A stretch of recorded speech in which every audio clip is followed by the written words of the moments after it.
Hello everyone, hello mga ka-jungle. For today's video, I'm going to share with you how to take care of our outdoor plant.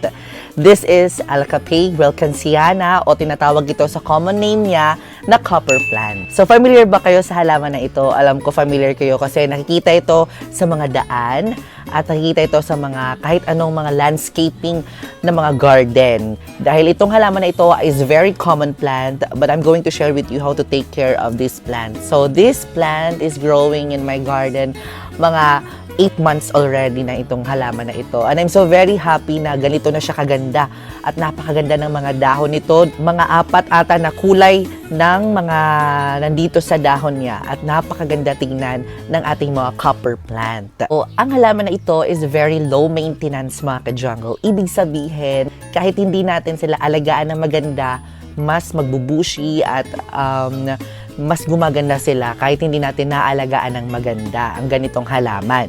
So, history and legend sa halaman na ito. Historically, copper leaf daw has played a role in the mystical tradition of some African tribes, where it was revived for its supposed ability to ward off malevolent spirit and forces. Ganitong halaman, according to the history, ay parang pinapaniwalaan nila na proprotekta ito sa mga evil spirit. Kaya naman ng mga ganitong halaman, nilalagay siya sa gilid ng ating mga tahanan. So, ang symbolize po ng halaman ng ating mga copper leaf is continuity. Kaya naman yung mga ganitong halaman, nagko-continue lamang po siya mag-grow. Ano ang mga uses ng copper leaf? It's not just a visual appealing ornamental, so it's play a role in air purifications and creating ecological balance in garden, serving as a host for various beneficial insects. So, ang ating mga copper leaf, mga ka-jungle, ay may benefits dito sa ating environment. Dahil, kumbaga, nagsicycle siya. So, for example, yung mga insect na kailangan din nila ng beneficial sa dahon. So, itong mga copper leaf na ito ay, kumbaga, prone sa insect. Kaya naman, kung minsan, makakakita kayo ng mga dahon na sira dito sa mga copper leaf, kinakain siya ng mga insekto. So, let's go ahead and let's talk about how to take care of this outdoor plant o ganitong copper leaf natin na halaman. So, since my copper leaf is growing here in my garden, mga 8 months na kung hindi ako nagkakamali. So, ganito na po siya kalaki mga ka-jungle, and it's growing very natural and massive, and it's very stunning plants. Actually, parang pag nakikita ko siya every time na punta ko sa garden, maganda talaga. As in, like, lumalabas yung kanyang natural kulay at parang nakikita ko, madami siyang kulay na nilalabas, lalo na kung nakatutok yung afternoon and morning sunlight. When it comes to sunlight requirements, yes mga ka-jungle, ang mga ganitong halaman, kinakailangan nila ng outdoor environment. Ibig sabihin, dapat nasa full sun sila. Dahil nga, yung mga ganitong halaman is a outdoor plant. Hindi sila pwedeng ipasok sa loob ng bahay. Pwede siyang ipasok, for example, kung meron lang mga events or merong mga kaunting salo-salo. And after that, pwede mo nang ilabas sa inyong bahay para paarawan ulit. Dahil gustong-gusto nila na mas maaraw ang kanilang nakukuhang nutrients para mas mapaganda ang kanilang mga dahon. So, napansin ko kasi sa halaman na ito, kapag pinapasok siya sa loob ng bahay o walang sunlight, parang hindi siya nag-fade yung kulay niya. Parang hindi bumibigay yung kulay niya. Kasi kapag nasa full sun talaga, binibigay niya yung best at parang nagkukulay siya ng maganda. Marami siyang kulay na nilalabas sa dahon niya. At napakaganda tingnan ng mga ka-jungle. May pink, may green, may white, kung makikita nyo. Tapos parang pinaghalo na green, dark green. Parang ganon yung kulay niya. Napakaganda mga ka-jungle. So, kung meron nga kayo mga ganitong halaman, perfect na perfect ito sa gilid ng inyong bahay. Lalo na kung nasa outdoor siya for landscaping. Kasi mas gusto nila yung full sun. So, when it comes to watering naman mga ka-jungle, sa pagdidilig dito, everyday ang pagdidilig naman ganitong halaman. Since nasa outdoor plant po siya, madali siya matuyo, madali matuyo yung kanyang mga ugat, mga soil. So, kasi nga sa sobrang init, lalo na ngayong summer, mga ka-jungle, mas gusto nila yung dinidiligan sila palagi para mas mapaganda ang mga dahon at hindi sila mamatay. Kasi yung mga ganitong halaman, pag madali matuyo, mabilis naman silang malusaw o mamatay o mag-dry yung kanyang mga leaf. So, parang nagiging crispy leaf sila and whatsoever, nagiging hindi sila maganda. Mga ka-jungle, when it comes to fertilizer, I don't usually fertilize this plant kasi nga, this is native here in the Philippines. Kapag mga native na mga halaman here in the Philippines, so ibig sabihin parang natural grown na sila in the wild.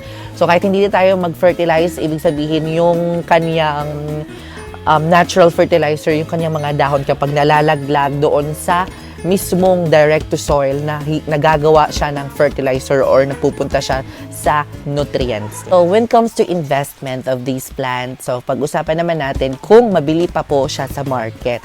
Yes, mga ka-jungle, meron akong nakikita sa mga online na nagbebenta pa ng mga ganitong halaman. Kaso lang hindi po siya ganun ka-range yung kanyang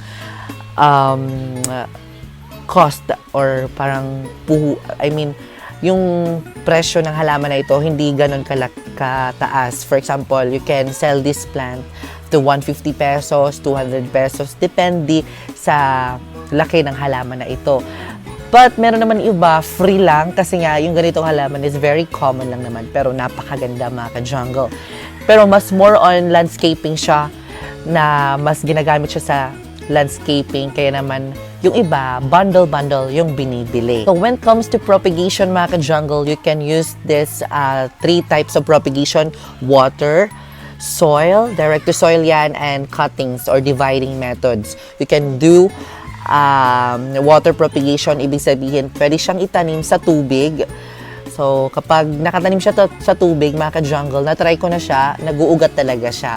And then, the very parang easy way to propagate is the magic taklob method. So, mas mapabilis siya mapaugat. Ito yung magic taklob method. So, tignan nyo naman, meron na siyang dahon, di ba?